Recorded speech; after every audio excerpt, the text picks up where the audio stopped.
9 August থেকে 22 September আজিকর মেডিকেলে চিকিৎসকের ধর্ষণ ও খুনের ঘটনার ৪৫ দিন পর কবে ধরা পড়বে এই নারকীয় কাণ্ডের দোষীরা? এই প্রশ্ন তুলে ফের পথে নামল নাগরিক সমাজ। দক্ষিণের বেহালা থেকে খাস কলকাতার ভিক্টোরিয়া মেমোরিয়াল, গড়িয়াহাট থেকে যাদবপুর, ফের স্লোগান বিক্ষোভে মুখরিত হল রাজপথ। দ্রুত বিচারের দাবিতে গর্জে উঠলেন শিল্পী থেকে সাধারণ মানুষ।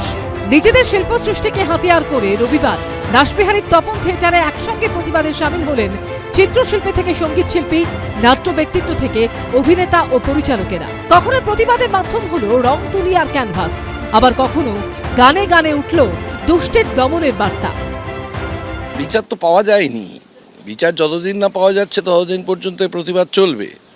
এবং এই প্রতিবাদে এখন যে প্রচুর সাধারণ মানুষকে দেখছেন, এই সাধারণ মানুষ কেবলমাত্র এই ঘটনায় যে রাস্তায় নেমেছেন তা তো নয়, ১৩ বছরের যে চূড়ান্ত অবস্থা তারা চোখের সামনে দেখেছেন, তার পরিপ্রেক্ষিতে রাস্তায় নামছেন। বেহালা শখের বাজার থেকে বেহালা থানা পর্যন্ত মিছিল করেন ৪২টি স্কুলের প্রাক্তনীরা। স্লোগানের পাশাপাশি প্ল্যাকার্ড হাতে চলে প্রতিবাদ, যেখানে দেখা গেল চিকিৎসক থেকে আইনজীবী সহ বিভিন্ন পেশার মানুষজনকে। প্রশাসন আড়াল করছে অপরাধীদের, খুনিদের, ধর্ষকদের। তার প্রতিবাদে মানুষ সোচ্চার হয়েছেন, মানুষের ভিড় প্রতিদিন বাড়ছে।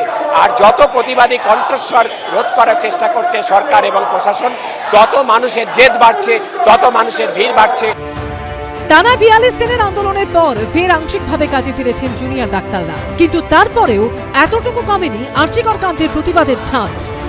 রবিবার রুবি মোড় থেকে গড়িয়াহাট পর্যন্ত নাগরিক মিছিলে পা মেলালেন অসংখ্য মানুষ। এখনো মেয়েদের নিরাপত্তা কর্মক্ষেত্রে সুনিশ্চিত নয়, স্বাস্থ্য দপ্তর এখনো ঘুঘুর বাসা, সেখানে কোনো রকম ভাবে এখনো কোনো স্টেপ নেওয়া হয়েছে বলে আমাদের কাছে কোনো খবর নেই।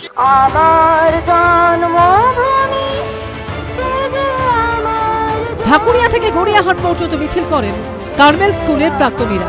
গান গেয়ে গিটার বাজিয়ে প্রতিবাদে সামিল হন যাদবপুরের এনকে পাল স্কুলের প্রাক্তনীরা। আমার একটি মেয়ে আছে, তার কথা যখন আমি ভাবি তখন আতঙ্কে আমার বুকের মধ্যে ছলাৎ ছলাৎ করে ওঠে আর কি, কানে টান পড়েছে। এখন আমি চাইছি যে নাটক করা ছাড়ো, সিবিআইয়ের কাছে দাবি করছি মাথা ধরে টানো। শহরের অন্যতম প্রাণকেন্দ্র ভিক্টোরিয়া মেমোরিয়ালের দক্ষিণ গেটে নাগরিক প্রতিবাদে সামিল হতে দেখা গেল প্রাক্তন পুলিশ কর্তাদের। সমাজের সর্বস্তরের মানুষকে যেভাবে নাড়া দিয়েছে, এত স্বতঃস্ফূর্ত আন্দোলন, তো আমরা পুলিশের চাকরিতে যে আন্দোলন দেখেছি সেগুলো স্পন্সর্ড। আমি সিবিআইকে অনুরোধ করব যাতে কেসটা ঠিক মতো যথাযথভাবে তদন্ত করে দোষীদের কেউ যেন ছাড়া না পায়। এই দিন একই প্রতিবাদের ছবি দেখা গেল উত্তর কলকাতার কাকুরগাছি এলাকাতেও। অনির্বাণ বিশ্বাস, ঝিলম করঞ্জাই ও সত্যজিৎ বৈদ্যর রিপোর্ট, এবিপি আনন্দ।